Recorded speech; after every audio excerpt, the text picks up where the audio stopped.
जय माँ आदिशक्ति, जय माँ जगत जननी, जय माँ जगदम्बा। कल हमने आप सभी लोगों के सन्मुख माता गायत्री के विषय में कुछ चर्चा की थी, जिससे बहुत सारे उपासकों को बहुत बड़ा बल प्राप्त हुआ। उनके मन में माता गायत्री के प्रति जो श्रद्धा थी, कुछ लोगों ने जो उन्हें भयभीत रखा था, डरा रखा था, उनका कल भय दूर हो गया और उन्होंने हमें बृहद धन्यवाद करते हुए माता गायत्री के विषय में कुछ साधना हमसे मांगी है। गायत्री साधना कराने या देने से पहले गायत्री के विषय में भली भांति जानना चाहिए। साधना तो मैं अभी भी दे सकता हूँ, बता दूंगा ये ऐसे ऐसे करिए, लेकिन उसका लाभ क्या होगा? पहले गायत्री को समझ लीजिए। बहुत सारे लोग करते क्या हैं, देवी देवता को समझते नहीं हैं, उनके मंत्र के अर्थ को जानते नहीं हैं। यदि उन्हें उच्चारण करने में कोई दिक्कत नहीं होता तो सीधे लगते हैं मंत्र जप करने, और वही बाद में साल 2 साल 4 साल 10 साल लगा लेते हैं और कहते हैं कि कुछ अनुभव ही नहीं हुआ, कोई सपने तक नहीं आए। तो यही तो दिक्कत है, हमने केवल मंत्र पढ़ना जान लिया, मंत्र के अर्थ को कभी समझा ही नहीं। आज हम आप सभी लोगों के सन्मुख बात करेंगे माता गायत्री के 24 वर्णों के 24 देवता, 24 ऋषि और उनके 24 छंद। बहुत जरूरी है। देखिए, अनुष्ठान आपके जीवन में आप कुछ करें ना करें, यदि त्रिकाल संध्या करते हैं और त्रिकाल संध्याओं में 1,000 गायत्री करते हैं तो आपको कुछ करने की आवश्यकता ही नहीं है। जितनी भी या जो भी आपकी मनोकामना होगी वह सब पहले तो सात्विक होगी और उसकी पूर्णता होने में विलंब तक नहीं होगा। तीनों संध्याओं में गायत्री का जप करने वाला देवताओं द्वारा पूजित होता है। वह न्यास करे चाहे न करे, लेकिन भगवती गायत्री का ध्यान करके पूरी निष्ठापूर्वक वह गायत्री का जप करता है तो उसके ऊपर त्रिदेवों की सहज ही कृपा बन जाती है।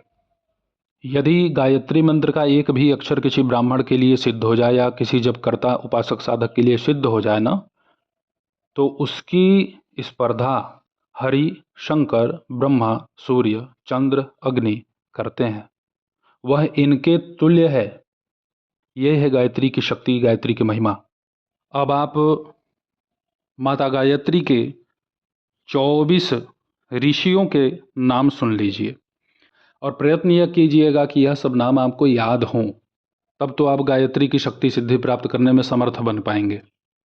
पहला नाम है वामदेव, दूसरा नाम है अत्रि, तीसरा है वशिष्ठ, चौथा है शुक्र, पांचवा है कण्व, छठा है पराशर, सातवां है महातेजस्वी विश्वामित्र, आठवां है कपिल, नवा है शौनक, 10वां है याज्ञवल्क, 11वां है भरद्वाज, 12वां है जमदग्नि, 13वां है गौतम, 14वां है मुदगल, 15वां है वेदव्यास, 16वां लोमश, 17वां अगस्त्य, 18वां कौशिक, 19वां वत्स, 20वां पुलत्स्य,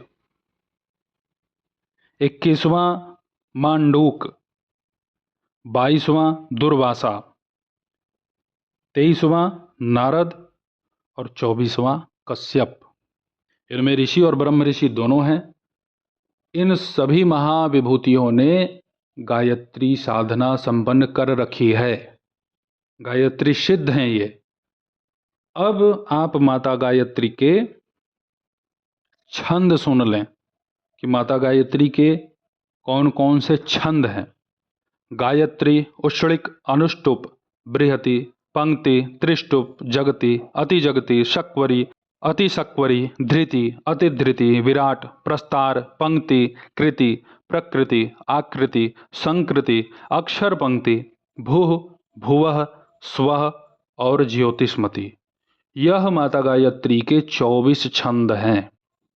अब ठीक इसी प्रकार आपको माता गायत्री के 24 देवताओं के भी विषय में जान लेना चाहिए। पहला अग्नि, दूसरा प्रजापति, तीसरा सोम, चौथा ईशान, पांचवां सविता, छठा आदित्य, सातवां बृहस्पति, आठवां मैत्रावरुण, नौवां भग, 10वां अर्यमा, 11वां गणेश, 12वां त्वष्टा, 13वां पूषा, 14वां इंद्र और अग्नि, 15वां वायु, 16वां वामदेव, 17वां मैत्रावरुण, 18वां विश्वदेवा, 19वां माता, 20वां विष्णु, 21वां वसु, 22वां रुद्र, 23वां कुबेर, 24वां अश्विनी कुमार। यह माता गायत्री के 24 वर्णों के 24 ऋषि, 24 छंद और 24 देवता हो गए। माता गायत्री का यदि आप साधना उपासना कर रहे हैं, उनका मंत्र जप कर रहे हैं और आप माता गायत्री के ऋषि, छंद और देवता जान रहे हैं, तो आपको सिद्धि प्राप्त होने से कोई रोक ही नहीं सकता। जो लोग इसे सुनते हैं उनके समस्त पाप नष्ट होते हैं और उन्हें सांग जप का फल प्राप्त हो जाता है। माँ गायत्री की महिमा, माता गायत्री की शक्ति, माता गायत्री की ऊर्जा, अब आप इतने से ही आकलन कर लीजिए कि बड़े से बड़े महर्षि, ब्रह्म ऋषि माता गायत्री के मंत्र वर्ण के ऋषि हैं। क्या महिमा है माता के मंत्र की, कोई समानता नहीं है, कोई बराबरी नहीं है। देखिए, महाशक्तियों की साधनाओं में यही तो है, लाभ भले ही शीघ्र ना मिले, लेकिन इससे आपका, आपके परिवार का, आपके घर में उत्पन्न होने वाले अग्रिम जो वंशावली होगी उनका, जो आपकी 100 पीढ़ी पुरानी होगी उनका, सबका तारण, सबका कल्याण आपके द्वारा गायत्री जप से ही हो जाएगा। देखिए, माता भगवती सबकी परीक्षा लेती हैं। चमत्कारिक साधनाओं को करने के लिए लोगों में होड़ मचा हुआ है। सब लोगों को ये चाहिए कि हमें दूसरे का भूत भविष्य वर्तमान दिख जाए, और लोग अपना ही वर्तमान और भविष्य दूषित साधना करके समाप्त कर ले रहे हैं, चौपट कर ले रहे हैं। देखिए, कोई भी ऐसी साधना, कोई भी ऐसी सिद्धि मत कीजिए जिससे आगे चल करके आप अपना, अपने परिवार का केवल और केवल नाश विनाश करें। माता गायत्री की यदि आप शरणागति ले लेते हैं तो माता गायत्री की कृपा से आपको हर प्रकार की सिद्धि सहज ही मिल जाएगी।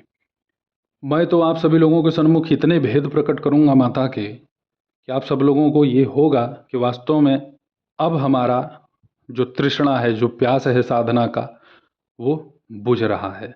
देखिए, लोगों को सटीक और सही जानकारी मिलती नहीं है। यदि जानकारी मिल जाए तो उनका भटकना ही बंद हो जाए।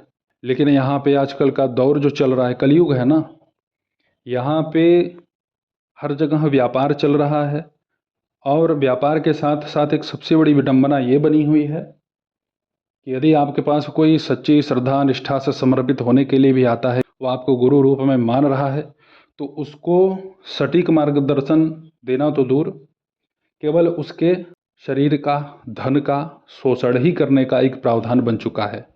माता गायत्री के मंत्र जप करने के पहले उनके ऋषि, छंद और देवता, इनका आप मानसिक स्मरण चिंतन अवश्य करें। अब इसके बाद माता गायत्री के वर्ण, रंग का भेद आता है, उसे भी मैं आप सभी लोगों के सन्मुख प्रस्तुत करूंगा अगली वीडियो में, और इनकी कुछ विशिष्ट साधनाओं को आप सभी लोगों के सन्मुख में प्रस्तुत करूंगा। आप सभी लोगों की सेवा में मैं ऐसे ही उपस्थित होता रहूंगा दिव्य विषयों के साथ। तब तक आप सभी अपना ध्यान रखें, सुखी रहें, स्वस्थ रहें। जय माता दी, हर हर महादेव।